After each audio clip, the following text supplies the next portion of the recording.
Allô tout le monde, bienvenue dans une nouvelle capsule Livre de jaser. Aujourd'hui, le sujet de la capsule, c'est comment réussir à améliorer tes habitudes de vie. Tout dépend de ta source de motivation. Donc, on va voir ça plus en détail à l'instant. Alors, en premier lieu, dans le titre, je mentionne comment réussir à améliorer tes habitudes alimentaires. Tout dépend de ta source de motivation. Évidemment, tout ne dépend pas juste de la source de motivation, mais ça a vraiment un grand impact. Donc, comment la source de motivation peut avoir un impact dans la réussite du changement de tes habitudes de vie? Donc, en fait, souvent, les gens, quand ils veulent améliorer leur habitude de vie, on constate souvent deux sources de motivation principales. Donc, soit que les gens vont vouloir améliorer leur habitude de vie dans le but de perdre du poids. Donc, ça va être axé vraiment sur l'apparence physique. Ou ça peut être dans le but d'améliorer la santé. Donc, c'est souvent les deux raisons qu'on constate le plus. Pourquoi ces deux choix-là différents vont faire en sorte que ça n'aura pas le même résultat au niveau de la réussite des habitudes de vie. Donc, quand les gens veulent modifier leur habitude de vie basée sur l'apparence physique, basée sur le désir de vouloir perdre du poids, la plupart de ces gens-là vont davantage se tourner vers des méthodes qui sont plus restrictives, strictes, draconiennes, des méthodes vraiment de courte durée.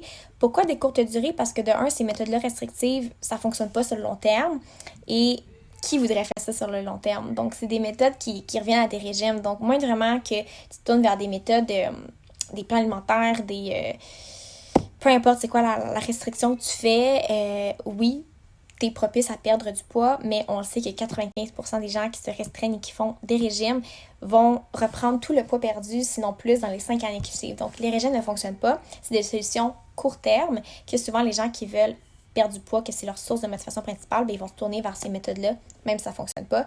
Et qui voudrait honnêtement suivre un régime toute sa vie, c'est redondant, c'est plate, c'est restrictif, t'as pas de fun, t'as pas de plaisir à faire ça, tu te sens pas bien là-dedans, tu te sens restreint, ça peut nuire à votre santé physique, votre santé mentale, votre vie sociale, toutes les sphères de votre vie, honnêtement.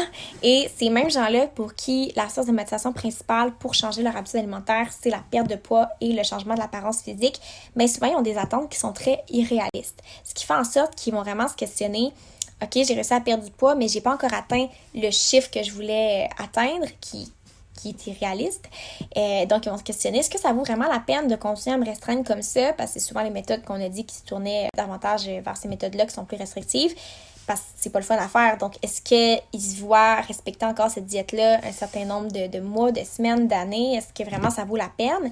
Et pour les gens que ça fonctionne pas, qui ne perdent pas de poids malgré qu'ils se restreignent, c'est quoi la raison qui les poussera à continuer? Ils se restreignent, ils n'ont pas de plaisir, puis en plus, ils ne perdent pas de poids. Même s'ils se tournaient vers une méthode qui serait plus saine, plus durable pour eux, si leur source de motivation principale, c'est la perte de poids et que ça ne fonctionne pas, ben ils vont pas tenir et conserver ces modifications au niveau de leur habitude alimentaire. Même si ça a un impact positif sur leur santé et sur leur bien-être et sur toutes les autres sphères de leur vie, si eux, la source de motivation, c'est la perte de poids et l'apparence physique, puis qu'il n'y a pas ça en améliorant leur habitude alimentaire, bien, ils vont pas voir la pertinence, puis ils vont juste arrêter. Donc, c'est pour ça que c'est vraiment hyper important, la source de motivation, quand on fait des changements au niveau de nos habitudes alimentaires, parce que ça détermine si on va être capable de tenir longtemps à vie ou si c'est simplement une option qui va être temporaire.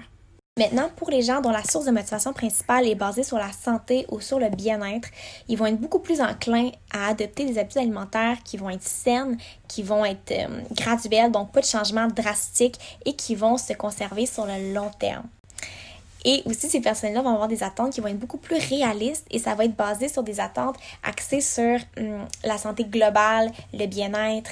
Donc, ça va être beaucoup plus sain, en fait, pour autant la santé physique que la santé mentale et ça va être durable sur le long terme. Donc, ce ne sera pas des solutions miracles, entre guillemets, et des solutions temporaires. Et qu'est-ce qui peut bien pousser une personne à vouloir améliorer leur habitude alimentaire si c'est pas à cause d'un désir de perte de poids? Il y a tout plein d'autres raisons. La santé, le bien-être, avoir plus d'énergie, améliorer sa qualité de vie en général, se sentir plus en forme pour être plus présent auprès de sa famille, dans son couple, auprès des enfants. Donc, il y a tout plein d'autres raisons qui peuvent motiver une personne à vouloir améliorer leur habitude alimentaire qui n'est pas axée sur la perte de poids et l'apparence physique. Et c'est important de mentionner aussi, quand on améliore ses habitudes alimentaires, il y a tellement plein de bienfaits et d'avantages dont on va bénéficier, comme j'ai mentionné ici, le sentiment de bien-être en général, la santé, la qualité de vie, etc. Mais il n'y a pas toujours une perte de poids. Donc, c'est pour ça que pour les gens que leur désir principal, c'est d'avoir une perte de poids, ben, c'est pour ça que des fois, ils vont frapper un mur, puis ils vont être déçus, puis ils vont ils vont se taper ses doigts puis ils vont se dire « Ah, je fais tout ça puis j'ai même pas la perte de poids que je voulais. » Mais faut pas se concentrer et mettre toute notre énergie sur la perte de poids et la chiffre sur la balance. Il y a tellement plus que ça. Concentrez-vous sur les autres aspects que vous allez ressentir.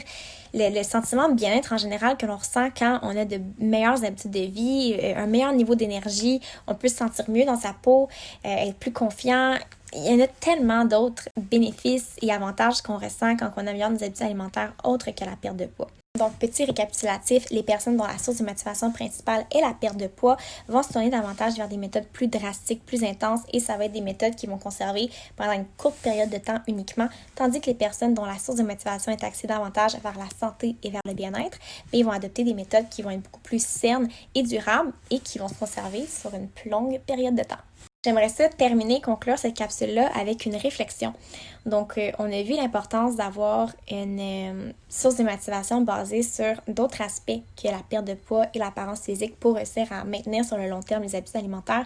Mais la réalité, c'est que la majorité des gens veulent améliorer leur habitude alimentaire dans le but de perdre du poids ou dans le but d'améliorer leur apparence physique pour se sentir mieux dans leur peau.